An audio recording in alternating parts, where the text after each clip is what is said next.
ഞങ്ങളുടെ മുഖ്യമന്ത്രി സ്വയം പ്രഖ്യാപിക്കുന്നില്ലെങ്കിൽ നിയമ നടപടിയുമായി കോൺഗ്രസ് KPCC മുൻപോട്ട് പോകും. മാത്യു കുഴൽനാടൻ്റെ എല്ലാ പിന്തുണയും ഈ കേസിന് KPCCക്ക് ഉണ്ടാകും എന്നാണ് എൻ്റെ വിശ്വാസം. SFIOയുടെ അന്വേഷണത്തിൽ ഇത്രയും വലിയ അഴിമതിയുടെ അടിവേരുകൾ കണ്ടെത്താനാകില്ല. 8 മാസത്തെ കാലാവധി നൽകിയതിലൂടെ അന്വേഷണം അനന്തമായി നീട്ടാനാണ് പദ്ധതി. CPM BJP അന്തർധാര സജീവമായി നിൽക്കുന്ന സാഹചര്യത്തിൽ നീതി കിട്ടണമെങ്കിൽ ശക്തമായ അന്വേഷണം തന്നെ ഉണ്ടാകണം. ഒരു വക അന്വേഷണ ഏജൻസി ഒന്നും മുഖ്യമന്ത്രിക്കെതിരെയുള്ളൊരു നടപടി എടുക്കില്ല. കാരണം ഈ ആരോപണം ബന്ധപ്പെട്ട് കിടക്കുന്നത് BJPയുമായിട്ടാണ്.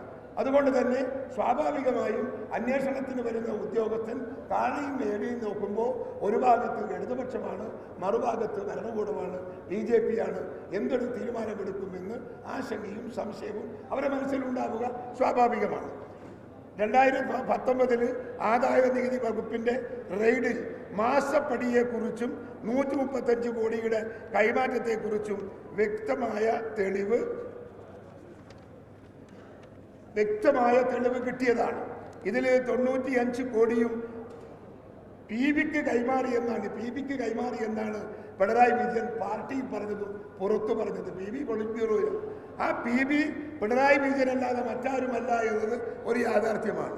ഒരു PBക്കും അവിടെ പണം കിട്ടിയതായി PBയിലെ മറ്റൊരാളും അത് എൻഡോസ് ചെയ്തിട്ടില്ല ഇതുവരെ. അതുകൊണ്ട് തന്നെ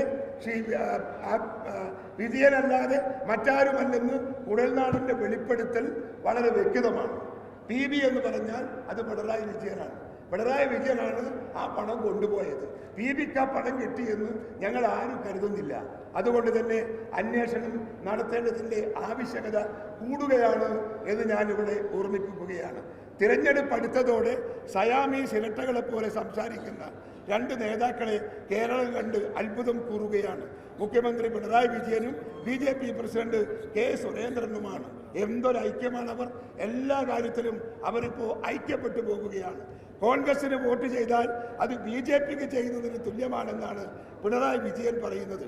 കേരളത്തിൽ LDFനെ എതിർക്കാൻ BJP മാത്രമേ ഉണ്ടാകുകയുള്ളൂവെന്ന് സുരേന്ദ്രനും പറയുന്നു. കോൺഗ്രസിനെ നശിപ്പിക്കണമെന്നും തകർക്കണമെന്നുമാണ് ഇരുകൂട്ടരും ആഗ്രഹിക്കുന്നത്.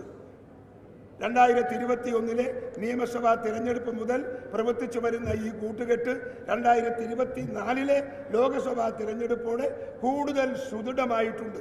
തൃശ്ശൂരിലാണ് ഈ കൂട്ടുകെട്ട് ഏറ്റവും കാര്യക്ഷമമായി ഇപ്പോൾ പ്രവർത്തിച്ചു വരുന്നത് എന്ന് നിങ്ങൾക്കുമറിയാം, എനിക്കുമറിയാം. അതുകൊണ്ട് കോൺഗ്രസിനെ ക്ഷയിപ്പിക്കുക എന്ന ഏക ലക്ഷ്യത്തോടെ പ്രവർത്തിക്കുന്ന CPM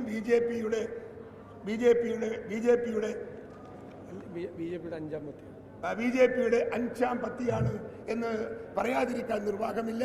അതുകൊണ്ട് തന്നെ ഈ പ്രശ്നത്തിനകത്തുള്ള അന്വേഷണം സുതാര്യമായി നടത്തണം. അന്വേഷണം നടത്തുന്നില്ലെങ്കിൽ ഞങ്ങൾ നിയമപരമായി KPCC അന്വേഷണത്തിന് വേണ്ടി കോടതിയെ സമീപിക്കുമെന്ന കാര്യത്തിൽ തർക്കവുമില്ല.